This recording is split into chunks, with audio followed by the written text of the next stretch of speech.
When you dare to share, you break the silence. When you dare to share, you speak your truth. When you dare to share, you use the full strength of your voice. When you dare to share, it brings opportunity to own your story. So tell it, be heard, and at the same time, your sharing is someone else's learning, inspiration, motivation, empowerment, and hope. There's always an element to each of our stories that remains a secret.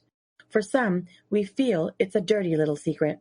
Dare to share your untold story exposes these secrets in a welcoming and positive way.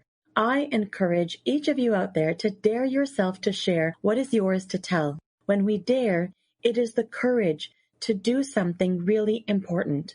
Let this be a vow to each and every single one of us that we take risk, we brave, confront, and face what is, while inspiring and empowering all communities.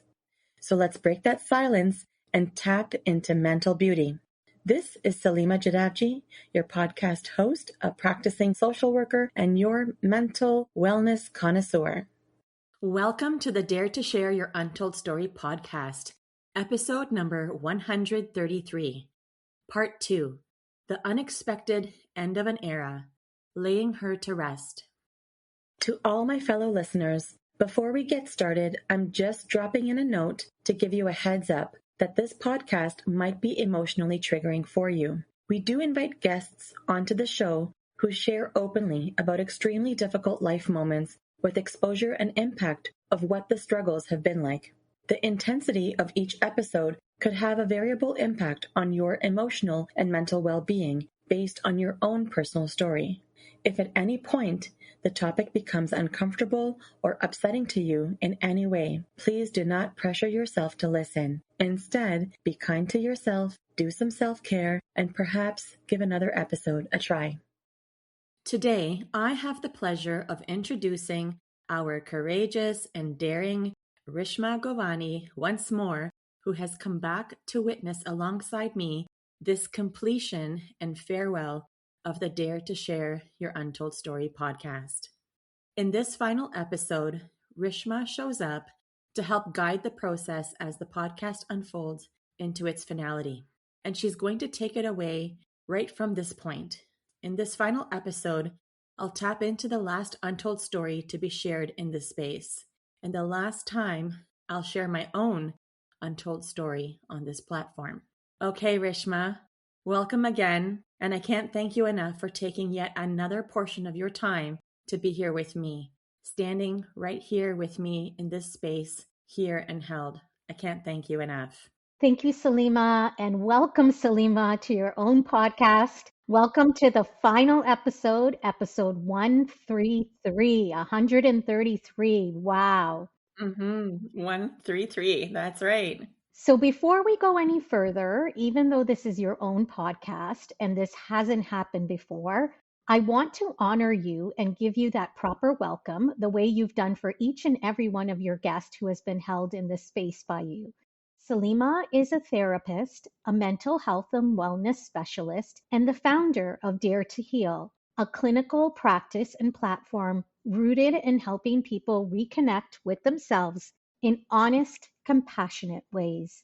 Over the years, her work has expanded beyond the therapy room into leadership spaces, conversations about burnout, and the deeper emotional patterns that shape how we live, work, and lead. She's also the creator of Mental Beauty, a philosophy that invites full acceptance of the internal world without judgment, hierarchy, or the need to fix what's human. Salima has spent more than 2 decades working with high-performing professionals across healthcare, education, corporate, and entrepreneurial spaces, blending neuroscience, trauma-informed therapy, and emotional regulation to support sustainable well-being. She is also the host and creator of the Dare to Share Your Untold Story podcast, which began back in January 2021 and recently marked its 5-year anniversary. This is a space that has held hundreds of courageous conversations and stories that were ready to be spoken. And today, Salima is here not just to complete this podcast, but to honor what this moment represents and to step into what comes next. Salima, I know you've consistently shown up in this space with emotional risk and vulnerability, all the way from episode 1, The Miracle Baby, to episode 65, The Recovering Perfectionist, to episode 100, where you reflected, integrated, and celebrated that milestone. And now here we are at episode 133 at completion. So Mm-hmm. today, I want to formally welcome you onto your own podcast. Welcome. A big, big welcome. Thank you. That's really interesting to be sitting on this side of things. Thank you, Rishma, for the warm welcome and for being here with me today. Honestly, flipping the script and sitting in this place from start to finish as a full on guest really does add a different layer of perspective. So I'm just sitting here and taking it all in. Salima, this podcast has always been more than a conversation. It's been a place where people could slow down enough to recognize parts of themselves that hadn't yet had words, parts that were often carried quietly without a place to land. You created a space where nothing needed to be polished or resolved in order to be spoken, where presence mattered more than progress. That kind of care, that kind of steadiness isn't neutral. It asks something of the person holding it. And today feels different. There's a sense of arrival here, not just for the podcast, but for you. So I want to honor that before we go any further. What does it mean for you to finally set it down? Right. What does it finally mean for me to set it down? Well, what comes up for me is that setting it down isn't clean. There's relief here and there's also weight. There's a sense of completion and also a very real awareness that some things don't end just because we say they do. So I'm meeting this moment gently without trying to define it yet. This platform has always existed to challenge the quiet rules we've inherited about what can and can't be said, especially when it comes to our inner world. Episode after episode, the intention has been the same: to break down the barriers of mental stigma by making space for honesty, complexity, and the parts of ourselves that don't fit neatly into labels or categories. Mental beauty has been one of the ways that intention has taken shape here, not as something to achieve, but as a lens that invites acceptance, curiosity, and a different relationship with what we carry inside. Salima, you've asked every guest some version of this question, including myself over the years, and today I want to turn it toward you. When you hear the word mental beauty or the mental beauty rethink now, after living with it, working from it, and carrying it through your podcast, what comes to mind first? For me, when I think about mental beauty or the mental beauty rethink now, what I notice is that the root of it hasn't changed. What has changed is my relationship to the language, the time I've had to live it, sit with it, and articulate it with more clarity and depth. Mental beauty began as an invitation, like an invitation to pause and to relate to our inner world with curiosity and compassion rather than judgment or the need to fix. Over time, it became a philosophy, one that honors mental, emotional, and physical well-being as deeply interconnected, not separate or siloed. At its core, mental beauty has always been about breaking down the barriers of mental stigma. The language itself is intentional. It moves us away from labels, shame, and hierarchy, and toward a more humane way of understanding ourselves and one another. It's deeply rooted in full acceptance of ourselves and others because when acceptance is present, nothing has to be hidden or pushed through in order to belong. Now, while mental beauty emerged through my work in mental health, it extends far beyond it. It shapes how we live, how we lead, how we respond to our limits, and how we create emotionally safe spaces in our relationships, in our workplaces, and in the communities that we live in. It's also not about becoming a better version of yourself. It's about embracing wholeness. And when we do that, stigma softens, judgment loosens, and there's more room for honesty, connection, and care, both inwardly and outwardly. So, in many ways, it's psychology brought into daily life. Interesting. As you're sharing that, I can really feel how lived in this is for you. Not just something you speak about, but something you actually carry. And I imagine for many people listening, that language lands because it removes pressure. It gives permission to be human without needing to fix anything. Okay, Salima, the time has come. We're going to move into the deeper part of this conversation. Not that the first part wasn't deep enough, but we're going to go even deeper. How are you feeling about that right now? As you said that, I felt it. It really is time. And whatever I'm feeling, whatever thoughts come up, however this unfolds for me, I trust that it's part of the process and part of the work. So I'm going to say, let's do it. I'm going to stay with it and let myself embody what wants to be shared as I unravel this untold story right here in this space. So, Salima, give us the newspaper headline of how you would title your untold story. How would it read?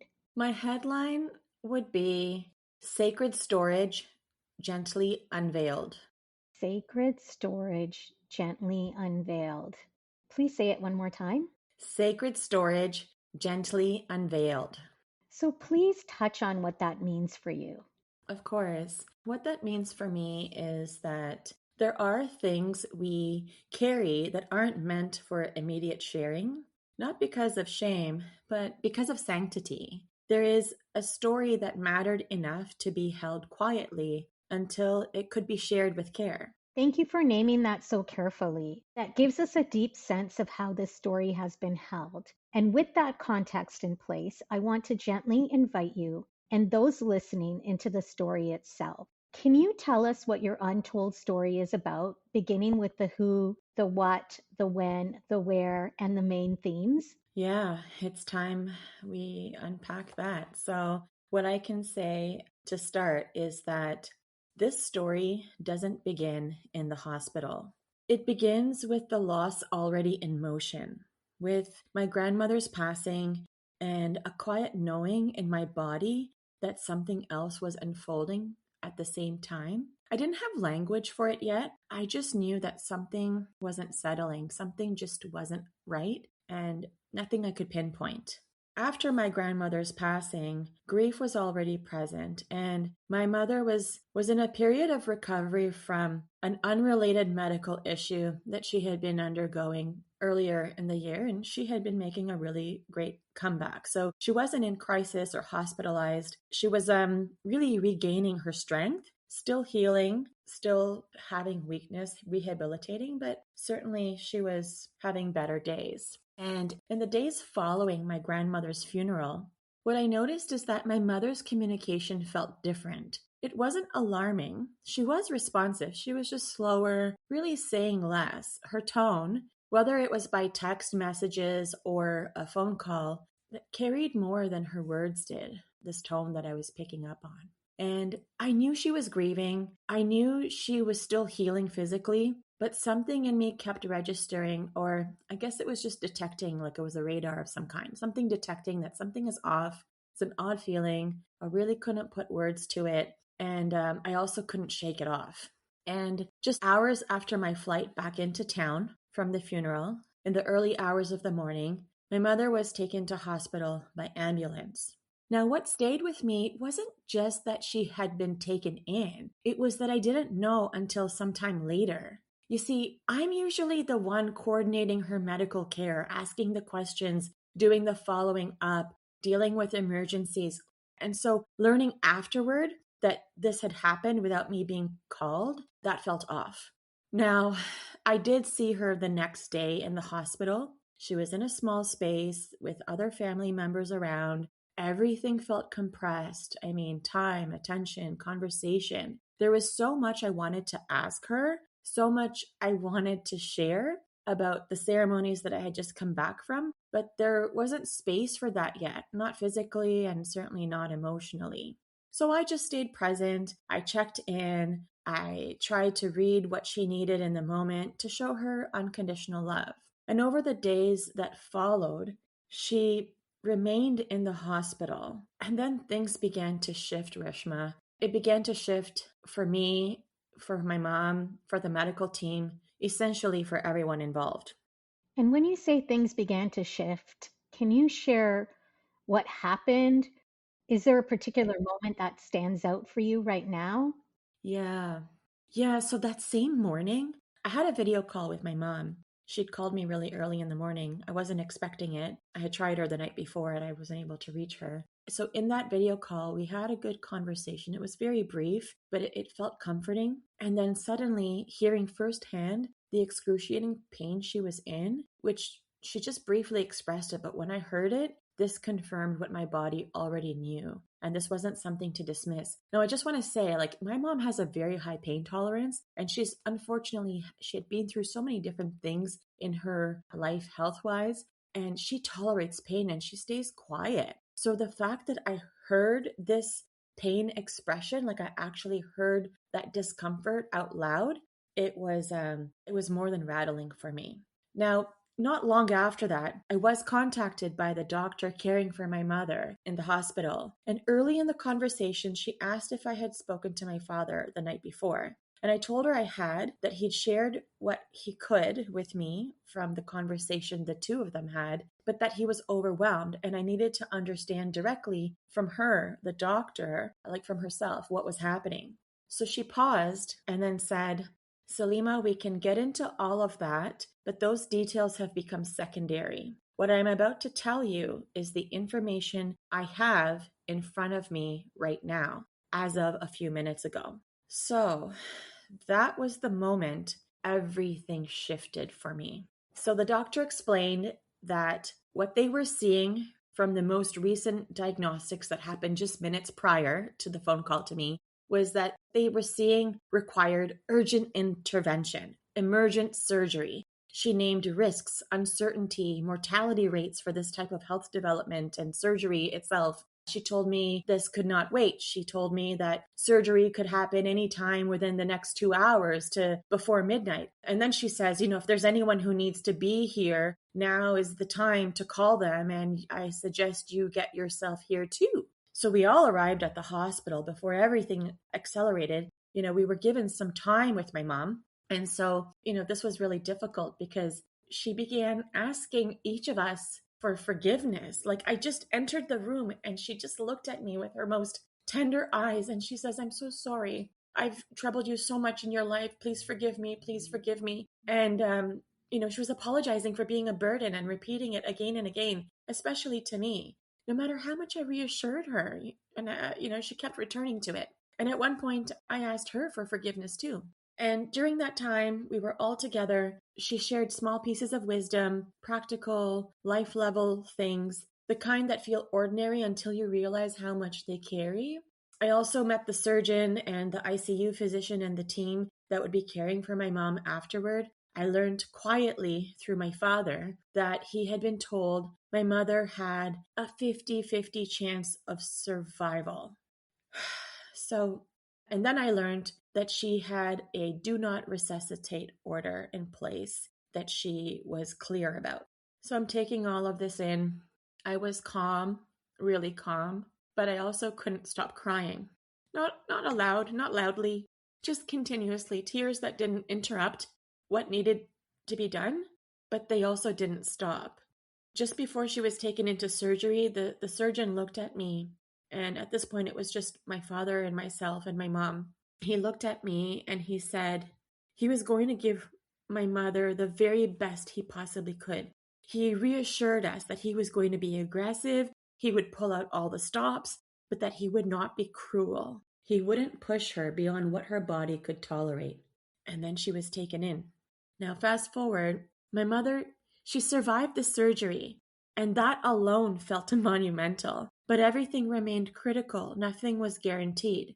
From that point on, everything accelerated. Information came quickly, decisions carried weight. I moved instinctively into a role I knew well, advocating, grounding, asking questions, translating what was being said so others could understand while managing my own fear in real time.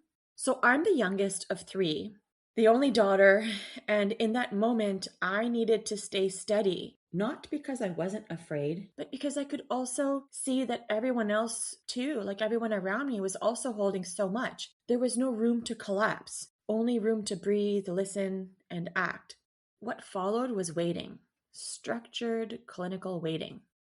We were told the first 72 hours were critical to her overall survival and the quality of her life. And with the first 24 hours being even more pivotal for certain markers that they needed to see that she would make. And they even said, certain things that could happen 7 to 10 days post op. So every hour mattered, every update mattered. We lived in increments, suspended in uncertainty.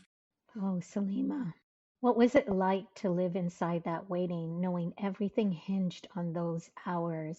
Oh gosh, I don't even it was awful. I mean, living inside that waiting was unlike anything I've ever known, Rishma. Time stopped behaving the way it normally does, if I can say that. Everything was measured in hours, in numbers, in updates, and yet emotionally nothing moved. We were suspended. We knew the significance and the intensity of the 24 to 72-hour post surgery timeline. That knowledge sat in the room with us constantly. Every conversation, every breath, every moment passed through that frame. There was no sense of a future. There was just this like vigilance, only vigilance. We couldn't hope too far ahead. We couldn't fall apart either. And we stayed alert, we stayed attuned, listening for the tone changes in doctors' voices, watching monitors, interpreting pauses, who could communicate what. Sometimes things moved really quickly and it was easy for information to be missed. So vigilance was really big for us and for me specifically. And I was holding my fear quietly while also holding everyone else's. Staying steady didn't mean I wasn't terrified, because I was more than terrified. If there's a word for it, I can't think of it right now. But essentially, it meant for me that there wasn't space to let that terror take over. So I did my best to regulate myself moment by moment. Breathe, take a breath, ask the next question, take in the next piece of information, translate what needed translating, ground the room, ground myself. So waiting like that strips everything down. There's no distraction, no story to tell yourself. There's no illusion of control. There is only presence. Like that is a moment when it's like you have no control, and the only way to meet it is to surrender. So there really only was presence, and the weight of loving someone deeply while not knowing if they will make it through the next hour, that was waiting. Now, my mom passed away exactly 1 week after that surgery. Her surgery was on a Thursday, and she passed away on a Thursday as well, the next Thursday. She had been trending in a more hopeful direction. I mean, there were lots of ebbs and flows and a lot more ebbs and flows, but then overall, the medical trajectory, while it was still fragile, there was still improvements and movement in ways that showed us that healing, there's possibility here. Just life is going to look different. And we were watching all of those signs closely. And then it just took a turn and her body reached its limit. And, she went into multiple organ failure. She died on March 13th, 2025. What's important to say is that this is the irony. She didn't pass away from anything related to her prior medical history. Her body had simply been through too much this round. I'm so, so sorry, Salima. Thank you for sharing that so openly. And I'd like to just add that, I had the good fortune of knowing your mother too, and she was just such a special woman. You knew it in her eyes, you knew it when you were in her presence. And listening to you describe the waiting and now hearing where the story ultimately leads, it's clear that this holds so much more than chronology.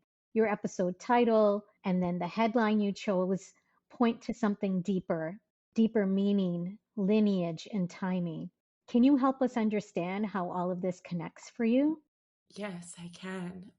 So for me, the connection lives in the arc, not just of the story, but of my life. This podcast began with my arrival into this world. Episode 1 was about my birth, a miracle shaped by longing, prayer, odds beaten, and the fierce devotion of a woman who wanted me here. She wanted a daughter and a mother who made space for my life to begin. And now, here I am, telling the story of sitting beside that same woman as her body reached its limit. That through line feels undeniable. What I have shared today isn't just about what happened in a hospital or what unfolded medically. It's about lineage, as you mentioned. It's about the bond between mother and daughter and grandmother, and what it means to carry that bond forward with care. The headline I chose that felt most fitting to me, Sacred Storage, Gently Unveiled, reflects how this story has lived in me. There were things that needed to be held quietly, not out of secrecy or avoidance, but out of reverence, because some truths become distorted when they're shared too soon. And the episode title, Part 2, The Unexpected End of an Era, Laying Her to Rest, isn't just about my mom. It's about the chapter of my life. It's about closing something with intention, not disappearance. This isn't a podcast ending. It's a ritualized closing of a life chapter. Now, I'm still grieving. I will continue to grieve. There is so much here that doesn't resolve neatly, but this is how it connects for me. I began this podcast by telling the world why I lived, and I'm closing it by honoring the woman who made that life possible. And today, now, is when that circle feels ready to be closed. When we were talking in episode 132, the second last podcast episode, we touched on how the numbers themselves didn't need to align perfectly, but that the timing mattered. I'm curious if there's something about this story being told as episode 133, 133, and about this being the final episode that feels significant for you. Yeah, absolutely. I would say there is something very intentional about it being episode 133. Not that 133, the number itself, has to do with the story, but what I would say is that it's still intentional about being a final episode. So, okay, what I mean here is when we talked in episode 132, we named that numbers didn't need to align perfectly, but that timing mattered. And for me, this timing feels exact. Today, the episode has been released today. This podcast is being heard by people. And today is March 18th, 2026. This marks 1 year since my mother was laid to rest, the day of her funeral. And today, 1 year later, we are still honoring her, celebrating her, still learning how to stay connected to her as we walk this grief path, just in different ways. This podcast, it began as a symbol of birth. The very first episode was about my arrival into this world, a miracle shaped by what I have shared already: longing, prayer, odds beaten, and the fierce love of a woman who wanted me here. And now it ends here. Not abruptly, not as a disappearance, but as an intentional laying to rest. Just as my mother was laid to rest on this exact day 1 year prior. Today, I lay this podcast to rest too. And I lay it with reverence, with gratitude, and with care. Because this isn't just about endings, it's about completion. As I mentioned, it's about honoring a chapter fully before moving into what's next. Grief doesn't mean staying frozen in time. It means learning how to carry love forward while everything else changes shape. So this moment on March 18th, today, the release of episode 133, 1 year later of laying my mom to rest, feels like the right place to close the circle she opened, to honor what was born, what was lived, what was lost, and what continues. And from here, we chart new paths, new identities, new ways of showing up. new unknowns, held with the same intention that guided everything before. Wow. That's a lot, Salima. It's a lot, and it's just beautifully articulated. So, just taking a second there to digest everything that you've just put out there to the world. I know, it's so much, so layered. So layered, so complex, so deep, so heartwarming. Thank you. Let's take a moment to talk more about the process and pain. We've heard the arc of what happened, but the grief doesn't only live in the big moment. Can you talk about how this loss actually lived in you, the moments, the encounters, the experiences that deepened the shock and the grief as you were moving through it? Oh, yeah. What I didn't expect was how much of the grief deepened after the shock. Not all at once, but through a series of small, piercing moments. There were so many layers happening at the same time. Like, I had just been to Calgary laying my grandmother to rest. I never even had a chance to rest myself in all of that. And I never even had a chance to process that loss or to share it with my mom. That grief was still sitting untouched, and then everything moved so quickly with my mom that there was no space to tend to it. In the hospital, the early days were filled with uncertainty. For the first 5 days, there was no clear answers. Like diagnostics weren't showing anything definitive, but her symptoms told a completely different story. Something was clearly wrong, like evidently wrong. Even when we didn't have language for it yet, we knew. The doctors knew too. Like the doctors, they too were almost like stumped, if I could say that. And that's when the acceleration began. Emergent surgery, a 50-50 chance of survival, decisions that carried enormous weight, all of it layered onto grief that hadn't even had time to surface yet. Being alone with my mom, watching her struggle, wanting water, she was begging for water. The one thing she kept asking for and not being allowed to give it to her, that felt unbearable. That felt like a moral rupture in my body, like a ripple moral rupture. There were moments when she repeated questions like, "For how long? For how long?" And we kept reassuring her that things would get better, even when I'm not sure that I was sure. Then there were moments where she couldn't find words at all. And she had this shoulder gesture that she started to do, and then it would repeat. And I couldn't understand her. I mean, not that I couldn't understand her, I was just sitting there trying to think, like, what is she trying to communicate? Like, all my life, for such a long time, I've been advocating for her. I knew her language even when she didn't have words. I understood her. I got her. I would advocate, speak on her behalf. What is it that she is communicating and why can't I understand it? And I was trying to figure it out. This shoulder gesture, it kept repeating, and I just couldn't understand her in the ways I always had.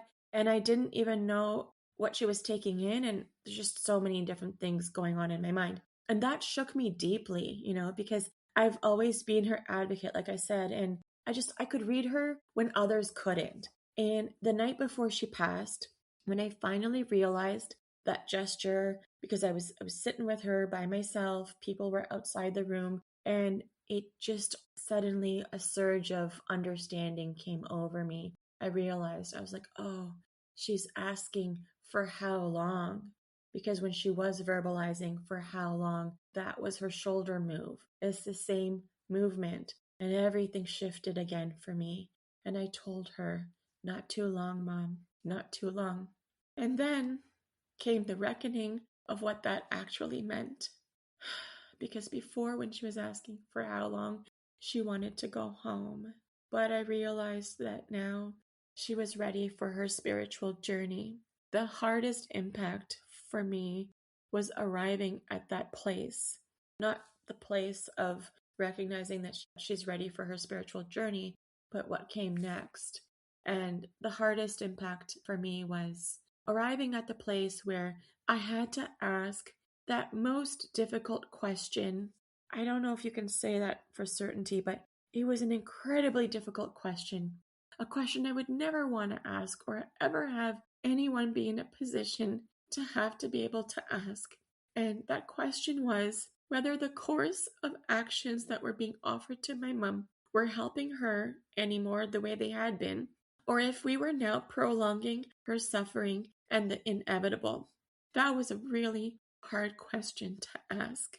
Hearing the doctor confirm that her body was shutting down, that the treatments were no longer helping, and that continuing would prolong the inevitable, that moment required a surrender I wasn't ready for. It was too soon. The trajectory had changed faster than anyone could have expected, but it became clear that love in that moment meant letting go, even when every part of me wanted more time. So those are the things that deepen the grief for me. I mean, there's more, but I would say that's the essence of the things that deepen the grief for me. And not just the loss itself, but the witnessing in those moments, the responsibility, the moments of not knowing, of misreading, of listening, of being attentive, of having to choose compassion over attachment. That's what this process required of me, to stay present through the unbearable, to surrender control, and to carry love even when the outcome was no longer in question. Salima, throughout this podcast, you've often shared that when people come to you for therapy, they're usually in one of three places: just getting started, somewhere in the middle, or looking back. So I'm bringing that question to you now. Where do you feel you are in your own journey? Yeah, I've actually thought about this one a lot. My first instinct is to say that I'm in the middle, in the thick of it, but if I'm being honest, I think I'm actually at the beginning. This is still really raw. It's still very new. It's still deeply unsettling. My world has been turned upside down, and I'm learning how to exist inside a reality I've never wanted to know. And I've already moved through so many firsts, like all the firsts this year, the first holidays, the first milestones, the first moments where her absence is unavoidable. And there have been ebbs and flows, yes, but far more ebbs than flows. There have been moments of steadiness. I just never imagined it would be this hard, that grief requires this sort of endurance. Losing my mom, losing her like this and losing her so soon, has shaken me in ways nothing else ever has. I feel extremely lonely. And I mean, I want to be clear. I know I'm not alone. I'm surrounded by family, but grief is experienced differently by each person. My mother left me in a family of all boys, each navigating this in their own way. And my relationship with her was singular. She was my world, I was her world, and without her physical presence, I feel profoundly unmoored. And I'm doing the work. I'm showing up. I will continue to. But the pain is still big. It's sharp, it's destabilizing, and sometimes it's so intense that it tips into numbness. And I want to name something honestly because I know how this can look from the outside. To some people, it might seem like I have it all together. To others, it might look like I've completely collapsed. And the truth is, both are accurate. And so I'm in the middle of those two truths. I'm deeply grieving, and there are moments where the sadness and the reminders are so unbearable. And at the same time, I am choosing to live, to show up in my work, to contribute with purpose, to honor life in the ways my mother, I know that she would want me to. And not because I'm okay, but because I'm learning how to exist inside this new reality.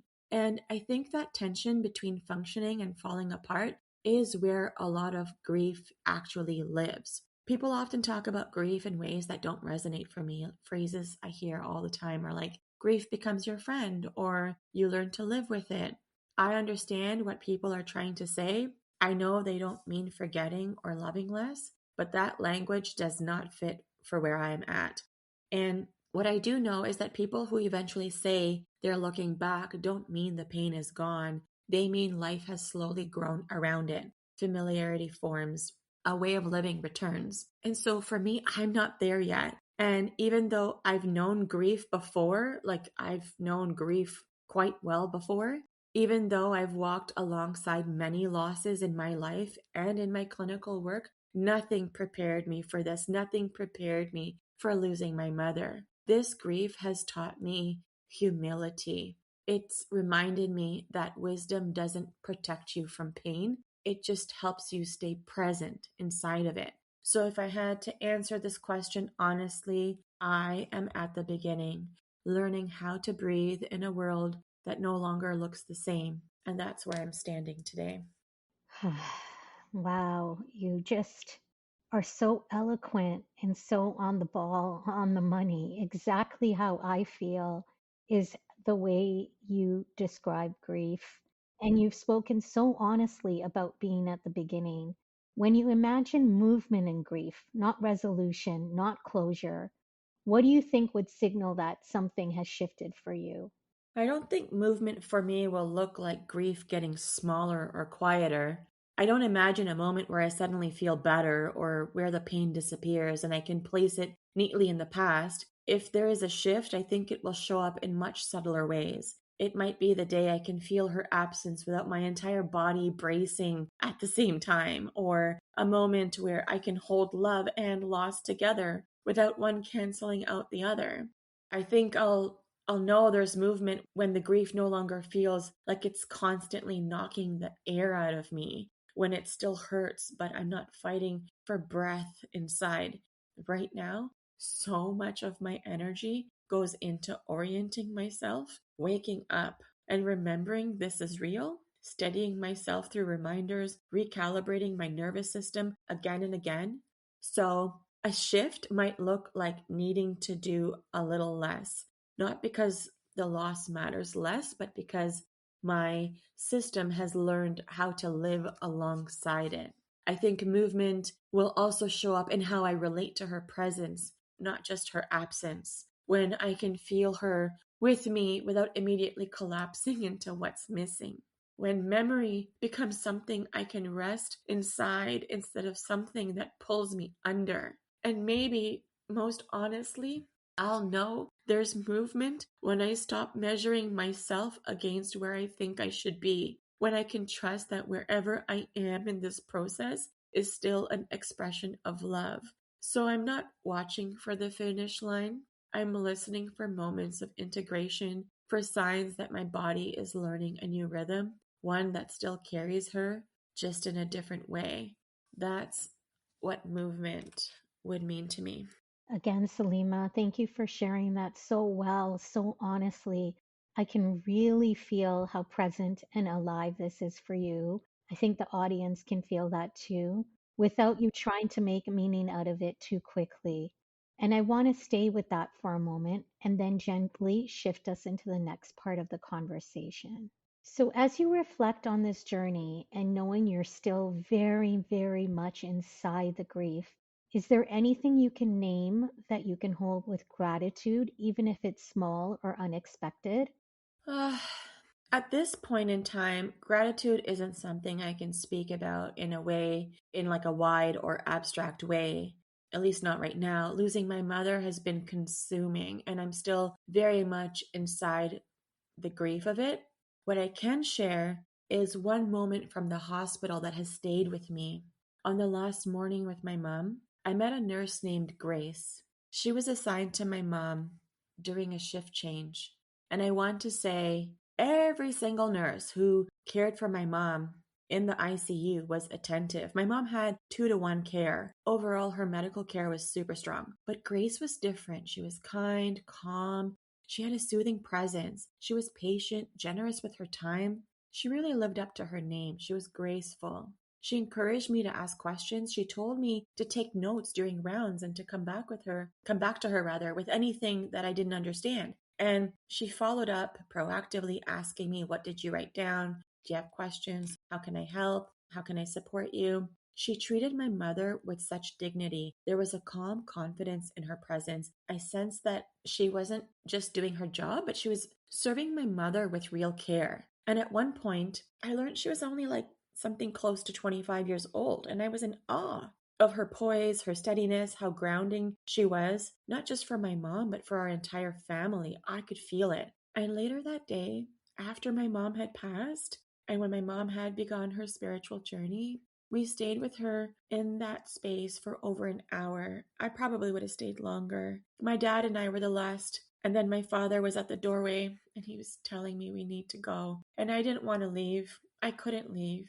That was my last hug with my mom. One that she couldn't hug me back from. She couldn't hug me back from. And Grace was nearing the end of her shift. And she never once rushed us. She never mentioned anything. Instead, she did say, I don't want to rush you at all. Please take your time. Take all the time you need. But she also put her hand on my arm, and she said, let me be the one to give your mom a really good send-off. She wanted to prepare my mother with care, to honor her properly. And I knew without question that she was the right person to do that. When I turned to thank her for accommodating our family, for her support throughout the shift, and for her entire team, she stopped me and thanked me. And she said, thank you for being her daughter. Thank you to you and your family for being here so she wasn't alone. This is all we nurses ever want for our patients, to feel loved and supported. Your prayers, your customs, thank you for doing that for her. It was beautiful to witness that space. And I was just in awe. Like, it's not like she was trying to impress me, but I was more than impressed. I was embodying all of this. And in that moment, something landed for me. And I even told her, maybe half serious, I said that if I ever ended up in the ICU, that I wanted to be transferred to that hospital just to have her as my nurse. And she laughed and said, I hope that's not how our paths cross again. But seriously, like honestly, how beautiful is that? That moment didn't take away the pain, but it reminded me that dignity matters, presence matters, how people are held at the end of life matters. And for that, I'm deeply grateful. Thank you for sharing that, Salima. That special moment carries so much care and humanity. Mm-hmm. Moving on, how did this untold story, the decision to complete this chapter, affect your mental health? What did you notice internally as you moved through that process? And how did that impact show up for you mentally, emotionally, and in your body? Oh, the impact showed up, I want to say everywhere. Mentally, physically, emotionally, all at once. Mentally, it felt like every theme of my life was activated at the same time. The miracle baby, the recovering perfectionist, the fixer, the advocate, the daughter whose entire nervous system was oriented around her mom. There was a strong part of me that believed I needed to find a way to make sure my mother survived, that if I asked the right questions, said the right things, stayed vigilant enough, something could be controlled. And at the same time, I was trying to support my father, who was dealing with his own fear and often expressing it through frustration and anger, which was very jarring for me. I mean, I understood where he was coming from, but it really did take a toll on my nervous system. And I also felt a deep sense of responsibility to communicate clearly and perfectly with all the immediate and extended family and friends who were supporting us. And to manage information, to be thoughtful, to not alarm people unnecessarily, to keep everyone connected without overwhelming them. There was bargaining in that. There was loyalty. There was fear. And physically, I felt it everywhere: my chest, my lungs, my heart, my neck, my back, my shoulders, legs, hands, all over. There was also so much restless energy in my body, too. And it wasn't always clear what I was actually feeling. But I knew that something was deeply unsettled and my body was like in flux. The more attuned I stayed to my body, though, the more I could meet myself with compassion. And that helped me stay present. And sometimes it would just mean like putting my hand on my heart and telling myself, this is painful and I'm here. We're just going to take it moment by moment. So sometimes we were just functioning hour by hour, sometimes minute by minute. My thoughts were surprisingly organized at the time and completely chaotic at the same time. I was terrified. My stomach was in knots. I wasn't eating much, not intentionally, but hospital days are long and the food options aren't very great or many. I lived on coffee and there were days I was refusing coffee. So anyone in my life who knows me knew that, okay, if she's refusing coffee, something is seriously not okay. I didn't want to imagine the worst, but my body was already responding as if it knew we were in that unknown. We were in the woods. We were not in the clear. Some days we could see the light, some days we couldn't. There were moments when I wondered if like I was in acceptance or if I was actually in denial. That was true during the hospital days, and Honestly, it was true for weeks after my mother passed as well. After I lost her, the impact shifted again. I was on autopilot, still attending to my life. I continued working, though my schedule changed. It didn't look the same. I showed up to prayers every evening during the 40-day period that holds a spiritual significance in our faith. I struggled deeply with sleep. Trauma doesn't just live in memory, it lives in the body. At the same time, my physical environment, here's the kicker, Rishma. My physical environment was in complete upheaval. My home, the place that's usually grounding and safe for me, was in chaos. Furniture was moved, rooms were disrupted, things were boxed up and dismantled because of a building project that was happening alongside the exact timeline of losing my grandmother and my mom. And I found myself physically alone in ways I never expected to after losing my mom. Not just emotionally, but practically. I didn't have the bandwidth to fix any of it or to make any adjustments. And because of that space itself being so unsettled, there wasn't even any space to invite the support in. I don't think the intensity of that chaos was fully understood by anyone around me. I tried to explain it, but from the outside, it might have sounded abstract or maybe overstated, but wasn't visible was how destabilizing it is to grieve without a settled space, without a container that can hold you or others at the same time. That physical disorder mirrored what was happening internally, and I felt alone inside it. And another impact I only understood later was decision fatigue. I could handle structured decisions like client sessions, doing my writing, my other responsibilities for the most part, but open ended choices were impossible. Like I couldn't cook, I couldn't decide what to buy at the grocery store, I couldn't decide what I wanted. If you asked me what I wanted or what I felt like, I couldn't answer the question. And if I did, I would say something really vague. So the cognitive load had taken its toll. Rishma, people would often ask me to let them know if I needed anything, but I didn't know what I needed. I only knew that I needed to be in the company of others, but my home made that impossible. And once I got my home in order, anyone that I was close to, that I would be comfortable having in my home while I was in that state, they just had their own lives to live. So I just had to journey through that on my own. And people offered that they were only a phone call away, but I didn't want to talk on the phone. I didn't feel I could. I didn't have the emotional bandwidth for it.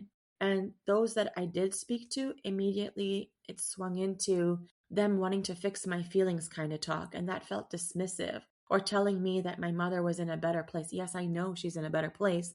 That is clear. But grief is for the living. That one, the one that is left behind, that's who the grief is for. And I was feeling left behind. There were moments of disbelief watching life continue around me while I felt frozen in place. There were moments of guilt and regret, and also moments where I could gently remind myself that none of this was predictable and that prioritizing my own well being from time to time wasn't a failure of love. I had to name it simply. My mind was trying to reorganize, or just organize. My body was bracing, and my heart was breaking all at the same time. And I think what has stayed with me most is this, wisdom doesn't protect you from grief. It only helps you stay with yourself while you move through it. Thank you for walking us through that so honestly, Salima. I can feel how layered and embodied this has been for you. It's a lot.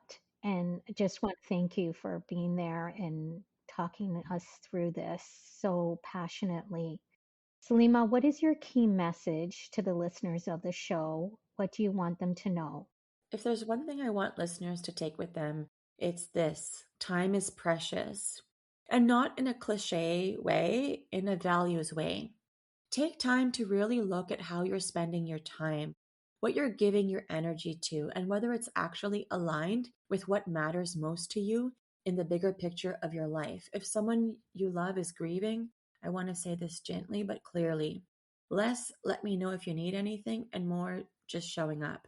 Make a decision for them, bring them food, drop something off, sit quietly, take one small pressure off their plate. Presence matters more than perfect words.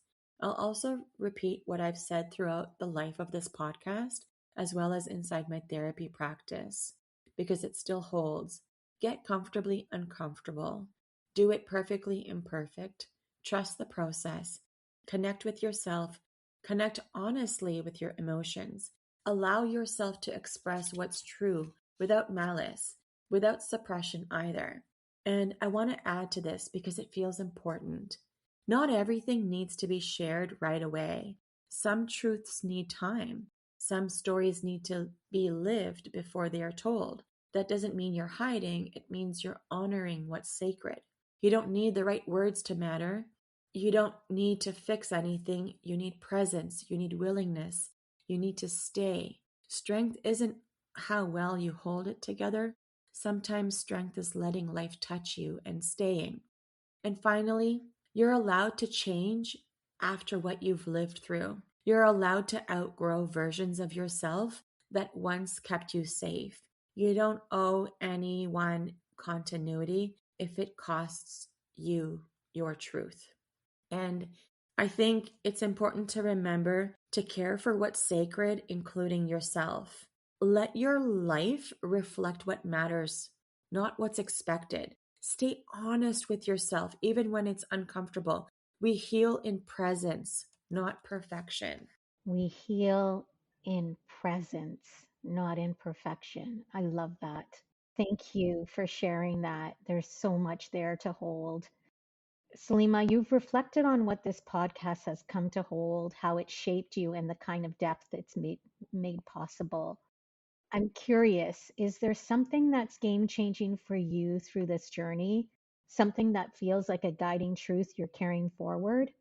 There are two things that feel game changing for me. The first is accepting that grief doesn't resolve, it reorganizes life. The journey taught me that grief doesn't get worked through or completed, it gets integrated. The work isn't to move past it, but to live truthfully alongside it, to let it shape how I move, how I choose, how I relate to myself and to others. That understanding has changed how I lead, how I practice, and how I decide what stays in my life and what ends. The second truth I'm carrying forward is about timing. The podcast taught me and maybe clarified for me that not everything unfolds because we push it. Some things unfold because we wait, because we listen, because we respect when something is and isn't ready. For a long time, I think I equated readiness with courage or effort or will. What I'm now adding to that understanding is that discernment matters just as much. Knowing when to speak, knowing when to pause, knowing when to continue would cost more than it gives. So when I talk about sacred storage, I don't mean avoidance, I mean care, I mean responsibility, I mean allowing something to be held until it can be carried honestly without distortion. So those two truths sit together for me now. Grief reshapes life, and timing tells you how to live inside that reshaping. And I trust that understanding in a way that I didn't before. So many nuggets, so many pearls of wisdom. I just want to grab them and memorize them and keep them close to me. You just express everything so well. Thank you. I'm going to pivot here. I want to ask you, Salima, what is a cause or organization that has been impactful to you on your journey that you would like to give a shout out to? This is actually a meaningful question for me, especially here at the very end of this platform. I want to start by naming my grandma and my mom, not to repeat what I've already honored, but to say this. The Dare to Retreat movement, a sustainable self care movement, did not appear overnight. It was shaped quietly, thoughtfully, and through many iterations over time over the last few years. There were moments where I tried to bring it forward, moments where I tested timing, form, and readiness. And what became clear, especially through loss, is that readiness isn't just about preparation or effort, it's about alignment. The work didn't stop, it continued to evolve, but it became clear that how and when this movement came into the world mattered, not just that it did. Everything I have built and everything that's coming next carries the imprint of my grandmother and my mother. while they were still alive, I was already building so much behind the scenes, refining, reshaping, and listening closely to what was emerging, what wanted to emerge. Both of them knew what I was planning, what I was working on. And then within 20 days, I lost both of them. Well, 2025 wasn't the year this work was meant to fully come forward. Grief needed space, lineage needed honoring, timing mattered. And now the work is moving forward in a way that feels grounded, embodied, and honest. It's a bit unexpected, but that's how it's moving forward. So, one of my most important shout outs today is to what comes next, the Dare to Retreat movement. It's rooted in sustainable self care, it's rooted in mental beauty and emotionally honest leadership. Leadership in your work, but leadership in your life. It comes to life through curated, immersive experiences, not performance, not hustle, but pause, reflection, and realignment. Our flagship experience is happening on May 31st this year. And Dare to Retreat, the leadership reset experience, is what is on the horizon. And I want to say this clearly and openly, registration is currently live. This isn't something to sit on or catch later. If this podcast has met you in meaningful moments, this experience too was designed for that same depth, just held in a different way. It's immersive, intentional, and deeply human. And honestly, it's not something I'd want anyone to miss. So you can learn more and register at daretoretreat.co, daretoretreat.co. And under upcoming events, you can just click on what's coming up and you'll arrive to the details. And this is how mental beauty continues to live, breathe, and expand, not through a microphone, but through lived experience and community. I also want to name Yasmin, a very special woman, my mother's best friend, a sister in every way that mattered. She has shown up for her family consistently, quietly, and with so much love. She represents the kind of presence that doesn't fade when things get hard, and that matters deeply to me. So, these are my shout outs to the women who shaped me, to the people who stayed, and to the work that is now ready to move forward. So, if this speaks to you, you can learn more at daretoretreat.co, explore upcoming events, and see what's unfolding. This is the next chapter, and it's very real. Salima, I just want to say, listening to you name your grandmother, your mother, and the way this work is now moving forward, it doesn't actually feel like an ending at all. Mm-hmm. It feels like a continuation, a living expression of everything this podcast has stood for. And I love that. This isn't just about closing the door, but about opening a different kind of space altogether. So thank you for sharing that so openly. Oh, thank you.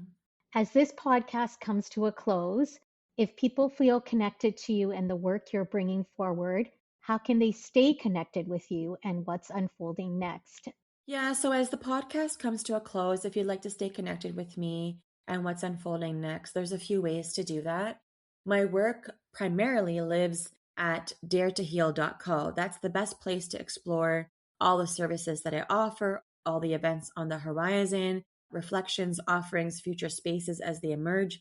This is where you can also sign up for my Dare to Hear newsletter and join the mental beauty community. I'm on social media. So on Instagram, it's at Dare to Heal Co. Facebook and LinkedIn, it's at Dare to Heal. That's where I continue to share insights, updates, and moments of mental beauty as they unfold. And for those of you who are drawn to something embodied beyond listening, then I'd say Dare to Retreat all the way. It's one of the ways this work continues through immersive, intentional experiences. So just learn more at daretoretreat.co. The podcast is coming to rest, but the mission is carried forward. It's not ending, and it's just taking a new shape. So if any of that feels aligned, you're very welcome to stay connected in whatever way feels supportive to you. Salima, we've arrived at that moment in the podcast where something familiar usually happens. So let me ask you, are you ready? Maybe. Because here it is. You did it. You dared yourself to share not just an untold story, but your final one on this platform. And you did it with such courage, depth, restraint, and so much truth. So today I get to say this to you. Congratulations, not just for sharing, but for trusting the timing, the process, and yourself. Oh, thank you so much, Rishma. It really means a great deal to me to hear that. And you're right, I do get to congratulate people, and this is the first time I'm being celebrated in the same way. So I'm taking it all in. And as I do that, now I get to turn it back to you, Rishma, and congratulations to you. You didn't just host this conversation, you held it. You guided it with steadiness, respect, and care, and that matters deeply. So thank you, truly. Salima, thank you for allowing this space to finally hold you in the way you've held so many for years, 5 years. And being here with you today didn't feel like a typical episode. It felt like a closing ritual. So I'm honored to have been part of it.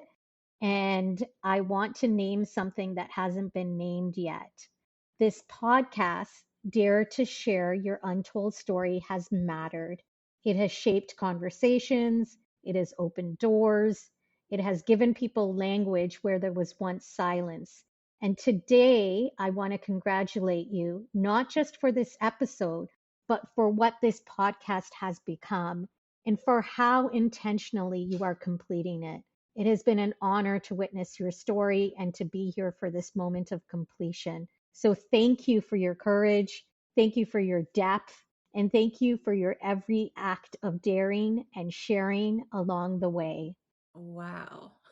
That's a lot of thank yous, but I want to thank you still. Honestly, it's just, wow, I am taking that in. I know I keep saying that, but I guess today is an episode of taking it in. And, I think I really needed to hear that.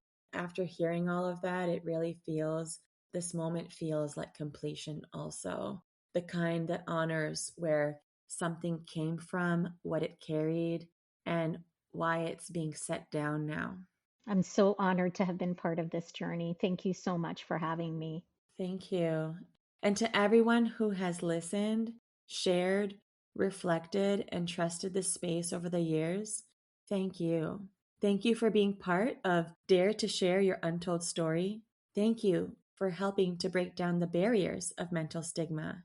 And thank you for honoring the power of truth, timing, and tenderness. This podcast is now laid to rest with reverence, gratitude, and intention. And while this chapter closes, the work continues in new forms, new spaces, and new ways of gathering. Until then, care for what is sacred, including yourself.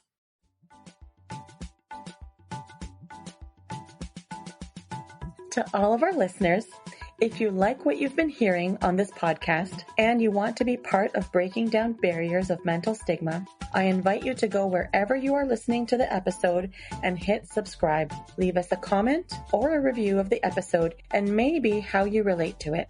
To learn more about what we offer, visit www.daretoheal.co. And if you are feeling ready and brave to share, please submit your story by visiting www.daretoshare.co. Thanks for joining in.